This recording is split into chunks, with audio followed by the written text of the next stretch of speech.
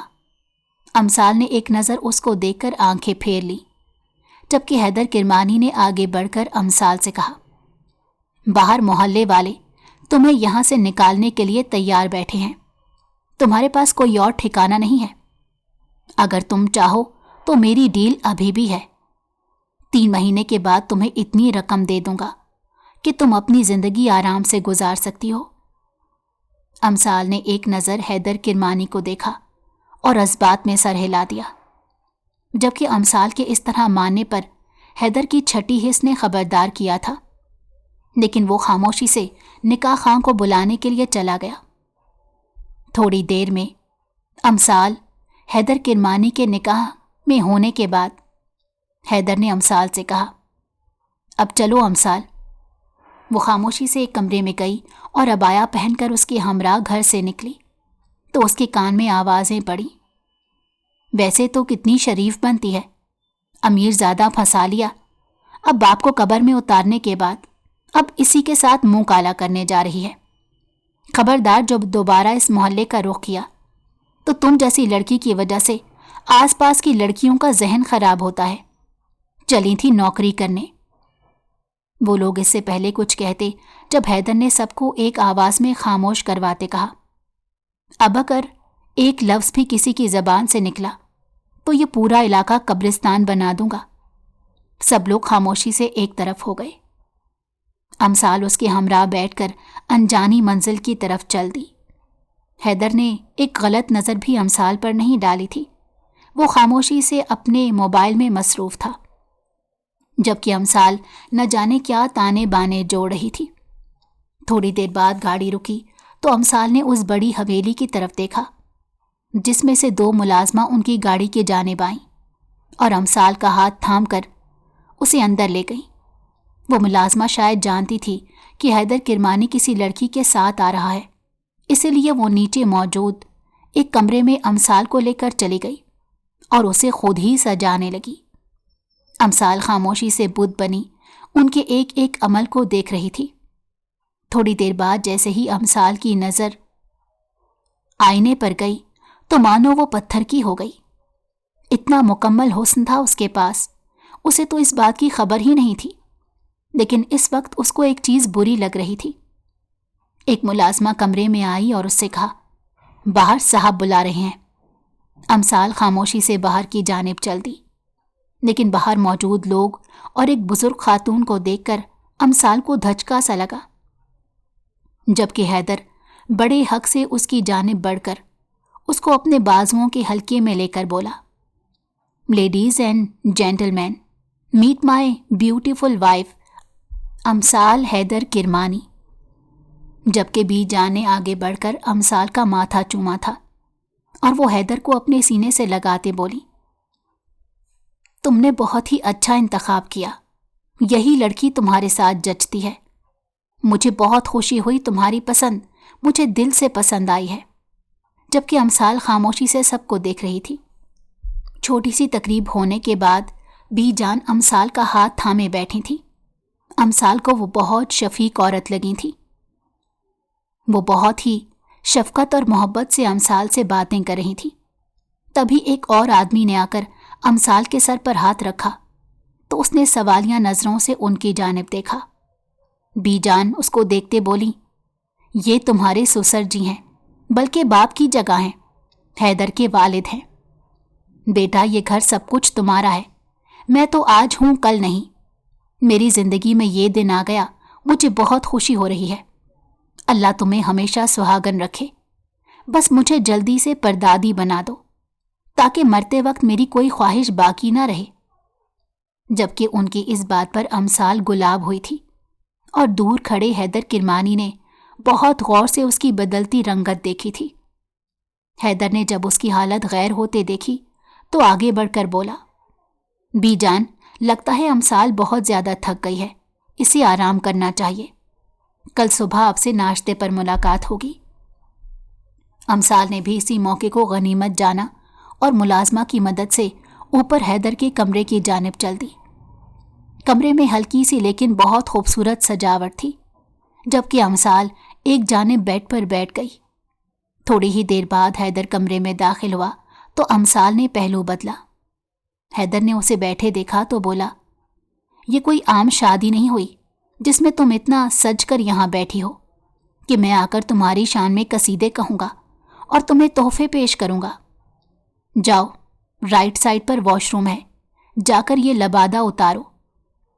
جبکہ امثال بھی کھڑے ہو کر اس کے روبرو آئی اور بولی، میں یہاں شو پیس بن کر نہیں بیٹھی، بس اچھا نہیں لگتا کسی دوسرے کے کمرے میں ایسے پھروں، اسی لیے جا رہی ہوں واش روم میں۔ امثال بھی کہاں رکنے والی تھی۔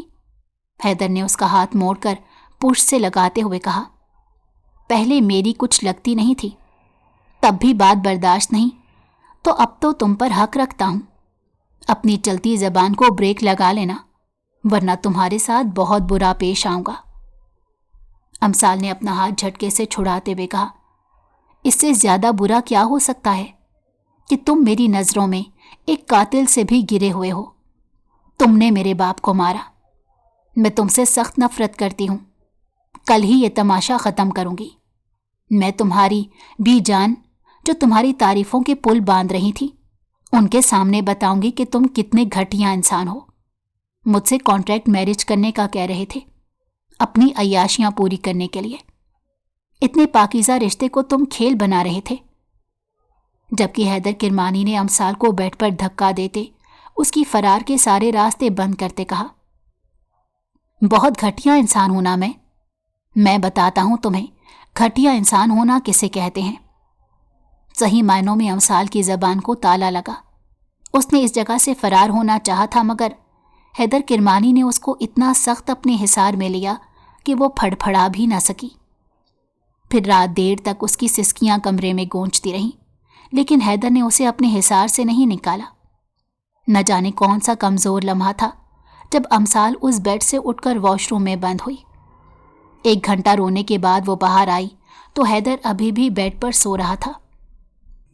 سادہ سا جوڑا پہن کر امثال کو اپنا سر درد سے پھٹتا ہوا محسوس ہوا۔ اس نے کمرے کا دروازہ کھولا اور باہر نکل کر ملازمہ نے اسے دیکھا تو اٹھنے کی وجہ پوچھی۔ امثال نے اسے سر درد کی گولی مانگی۔ تبھی بی جان نے ملازمہ کے ہاتھ امثال کو اپنے کمرے میں بلا لیا۔ امثال خاموشی سے ان کے پاس آ کر بیٹھ گئی۔ انہوں نے آگے بڑھ کر اس کا ماتھا چوما اور بولی، میرے حیدر کی محبت کا رنگ خوب ٹوٹ کر چڑھا ہے تم پر۔ مجھے یقین تھا کہ اللہ نے اس کے نصیب میں کوئی بہت بہترین ہم سفر لکھا ہوگا۔ بے شک میرے رب کا انتخاب منفرد تھا۔ امثال، تم خوش ہونا؟ امثال نے بھی بی جان کی اتنی محبت پر ان کا ہاتھ تھام کر کہا، جی میں بہت خوش ہوں۔ بی جان نے اس کے کہنے پر انہوں نے اس کے دونوں ہاتھ تھامے اور بولی، تمہیں میں جانتی نہیں، لیکن تمہارا بولنے کا اور اپنائیت کا انداز دیکھ کر لگتا ہے تمہاری تربیت بہت اچھی ہوئی ہے۔ میری بچی، اللہ تمہیں ہمیشہ خوش رکھے۔ حیدر نے مجھے بتایا تھا تمہارے والد کی اچانک موت کے بارے میں۔ بیٹا ہمت سے کام لو، یہ اللہ کے فیصلے ہیں، اپنی گھرداری میں ذہن لگاؤ۔ جانتی ہو یہ آسان کام نہیں ہے، مگر حوصلے سے کام لو۔ امثال بھی اس بات میں سر ہلانے لگی۔ ناشتے پر حیدر اور امثال دونوں موجود تھے، لیکن دونوں ہی خاموش تھے۔ رات دیر تک امثال کمرے میں نہیں آئی، جبکہ حیدر لیپ ٹاپ پر کھولے نہ جانے کیا کام کر رہا تھا۔ ایک ہی دن میں امثال اور بی جان کی بہت اچھی دوستی ہو گئی تھی۔ تقریباً 12 بجے امثال کمرے میں آئی۔ حیدر اس کا گریز اچھی طرح سمجھ رہا تھا۔ جیسے ہی وہ کمرے میں داخل ہوئی تو حیدر نے اسے اپنے پاس صوفے پر بیٹھنے کا کہا۔ امثال ایک کنارے پر بیٹھ گئی۔